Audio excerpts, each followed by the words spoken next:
जय हिंद प्यारे साथियों, आप सभी का बहुत बहुत स्वागत है सक्सेस वर्ल्ड एमसीक्यू चैनल पर। बिहार पुलिस कांस्टेबल की नई भर्ती के लिए मॉक टेस्ट का ये चौथा सेट है। तो फटाफट से आप सभी लाइव में जुड़ जाइए। सभी को गुड इवनिंग। तो सेशन स्टार्ट करने से पहले आप सभी फटाफट से सेशन को लाइक करें और सेशन को जितना हो सके अधिक से अधिक शेयर करें। तो चलिए शुरुआत करते हैं आज के प्रश्नों से। पहला प्रश्न है, श्वेत कोयला किसे कहा जाता है? और देखिए, अगर आपको इनमें से किसी भी प्रश्न का आंसर आता है तो आप लोगों को लाइव चैट का ऑप्शन दिया गया है। प्रत्येक स्टूडेंट को आंसर करते जाना है और इसका पीडीएफ आपको टेलीग्राम पर मिल जाएगा। टेलीग्राम का लिंक इसी वीडियो के नीचे डिस्क्रिप्शन बॉक्स में है। तो पहले प्रश्न का आंसर जो भी बच्चे लाइव चैट में जल विद्युत को दिए हैं, बिल्कुल सही जवाब है श्वेत कोयला जल विद्युत को कहा जाता है, लिग्नाइट नहीं होगा। देखिए, कोयला का 4 प्रकार है जिसमें सबसे अच्छे क्वालिटी का जो कोयला होता है ये एंथ्रासाइट है। तो ध्यान रखेंगे, एंथ्रासाइट ये सबसे उच्चतम कोटि का कोयला है। दूसरा प्रश्न है, उच्चतम न्यायालय कितने प्रकार के रिट जारी करता है? बहुत ही महत्वपूर्ण प्रश्न है, इसको ध्यान रखें। तो उच्चतम न्यायालय यानी कि सुप्रीम कोर्ट की बात की जा रही है। तो सुप्रीम कोर्ट जो है आर्टिकल 32 यानी अनुच्छेद 32 के तहत कुल 5 प्रकार के रिट जारी करता है। तो डी ऑप्शन इस प्रश्न का बिल्कुल सही जवाब है, ध्यान रखेंगे। आगे देखिए, अंतर्राष्ट्रीय पुनर्निर्माण तथा विकास बैंक का दूसरा नाम क्या है? फटाफट से आंसर बताएंगे। और देखिए, ये जो सुप्रीम कोर्ट है, अगर पूछे कि वर्तमान में मुख्य न्यायाधीश कौन है तो ध्यान रखेंगे DY चंद्रचूड़, ये वर्तमान में भारत के मुख्य न्यायाधीश है। तो तीसरे प्रश्न का आंसर क्या होगा?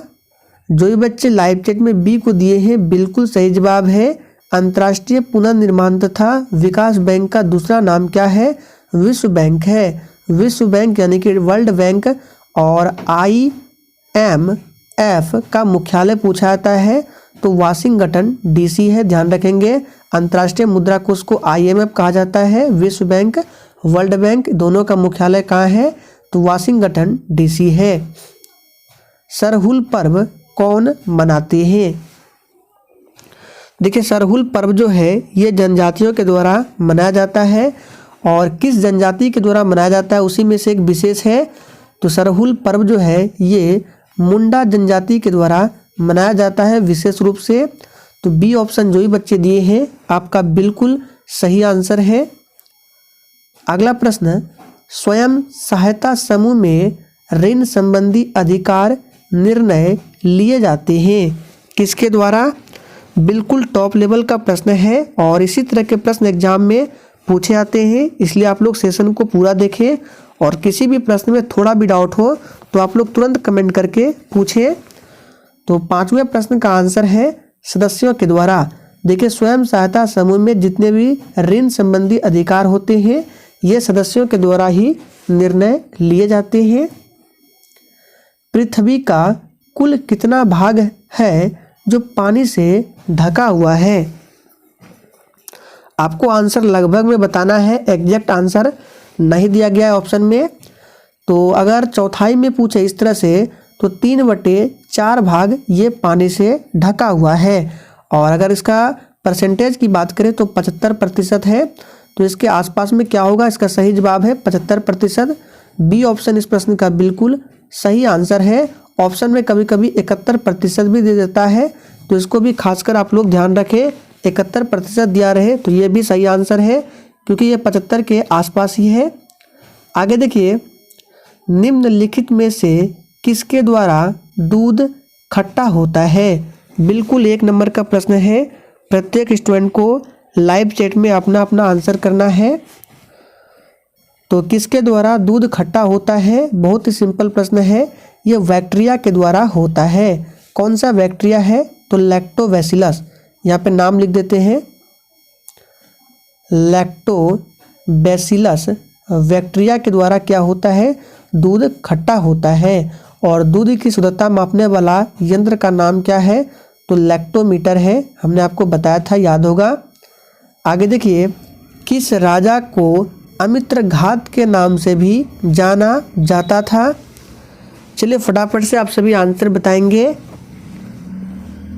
तो 8वें प्रश्न का आंसर जो भी बच्चे बिंदुसार को दिए हैं, आपका बिल्कुल सही आंसर है। बिंदुसार कौन थे? तो चंद्रगुप्त मौर्य के ये पुत्र थे। और बिंदुसार के पुत्र कौन थे? तो अशोक बिंदुसार के पुत्र थे। ध्यान रखें, अशोक को देवनाम प्रिय भी कहा जाता है।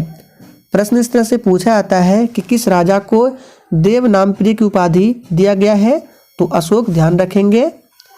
आगे देखिए, उपराष्ट्रपति अपना त्यागपत्र किसको देता है? चलिए आंसर करेंगे।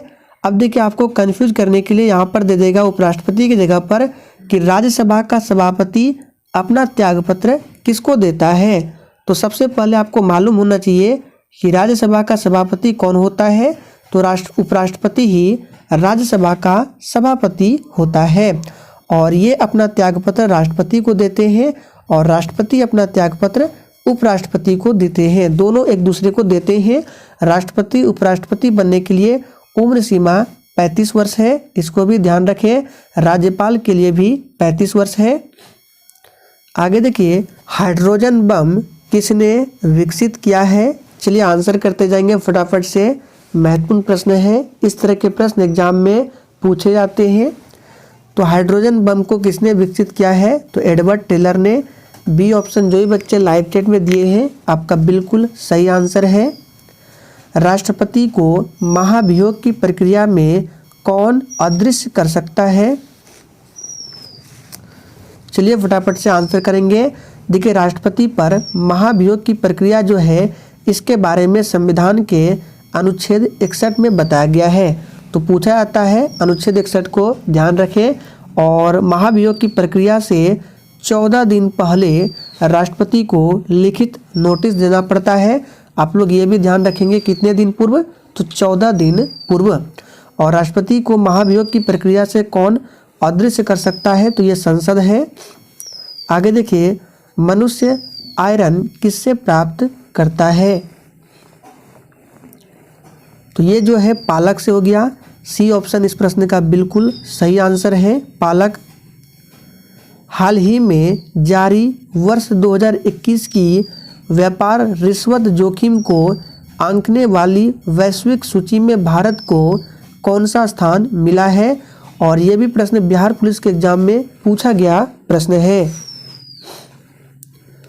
तो 13वें प्रश्न का आंसर क्या होगा? 82वां स्थान मिला है। सी ऑप्शन इस प्रश्न का बिल्कुल सही आंसर है।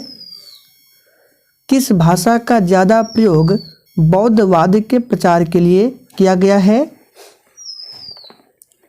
तो बौद्धवाद के ज़्यादा प्रचार के लिए ज़्यादा किस भाषा का प्रयोग किया गया है? तो पाली भाषा का। सी ऑप्शन बिल्कुल सही आंसर है, ध्यान रखेंगे। गौतम बुद्ध ने पहला उपदेश कहाँ दिया था? तो सारनाथ में पहला उपदेश दिया था। सबसे अधिक उपदेश कहाँ दिया था? तो श्रावस्ती में सबसे अधिक उपदेश दिया था। जन्म कहाँ हुआ था? नेपाल के लुम्बिनी में। ज्ञान की प्राप्ति बोध गया। और महात्मा बुद्ध ने जो प्रथम उपदेश दिया था सारनाथ में, प्रथम उपदेश को ही धर्मचक्र प्रवर्तन के नाम से जाना जाता है। विश्व का सबसे ऊंचा कहा जाने वाला विश्व शांति स्तूप कहाँ है? और देखिए, आप लोग डेली क्लास को अटेंड करें।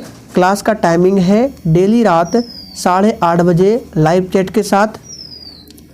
तो 15वें प्रश्न का आंसर है सी ऑप्शन, राजगीर में है।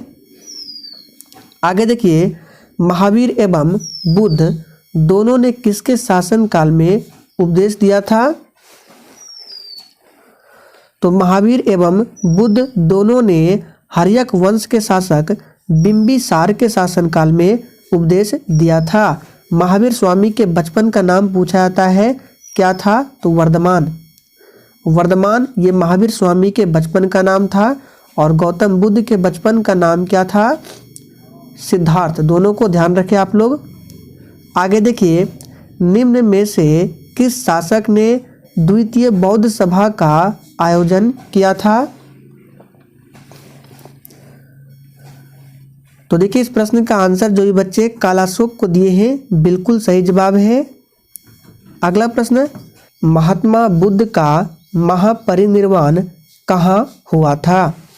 महापरिनिर्वाण का मतलब है महात्मा बुद्ध की मृत्यु, और धर्म चक्र प्रवर्तन अभी हमने बताया था, प्रथम उपदेश जो दिया था उसी को धर्म चक्र प्रवर्तन कहा जाता है।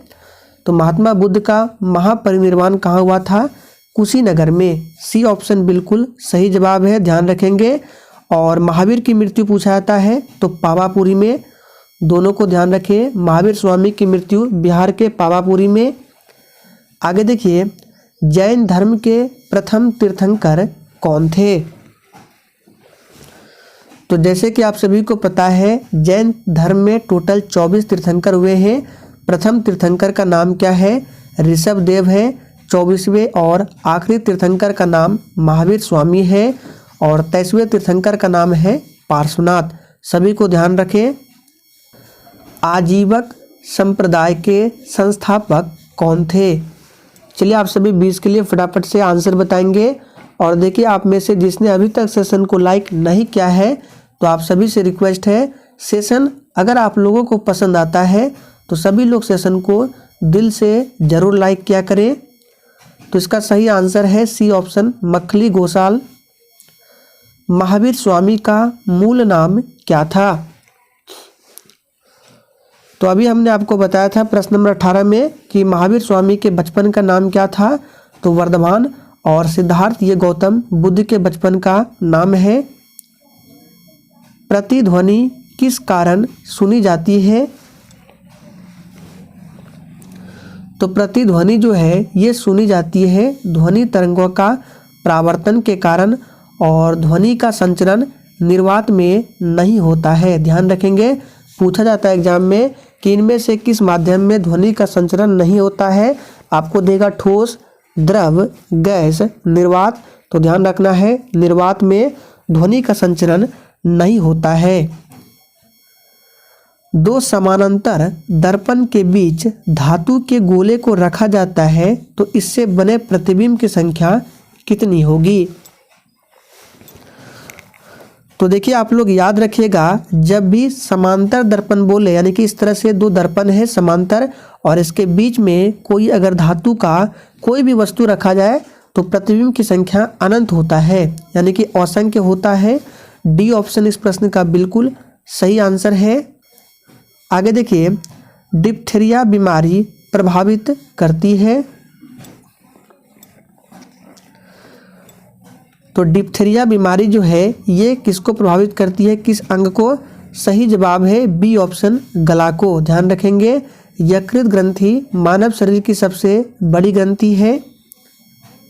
निम्न में से कौन से रंग का तरंग दैर्घ्य सबसे अधिक होता है? तो किस रंग का तरंग दैर्घ्य सबसे अधिक होता है? तो लाल का होता है।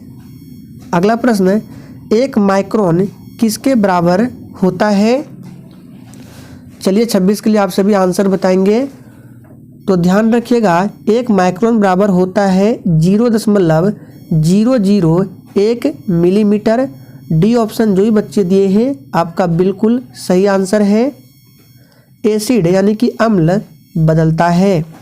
और देखिए सेशन के लास्ट में आप लोगों को बिल्कुल ईमानदारी पूर्वक अपना अपना स्कोर देना है। तो अम्ल बदलता है तो ये नीले लिटमस को लाल में बदलता है अम्ल।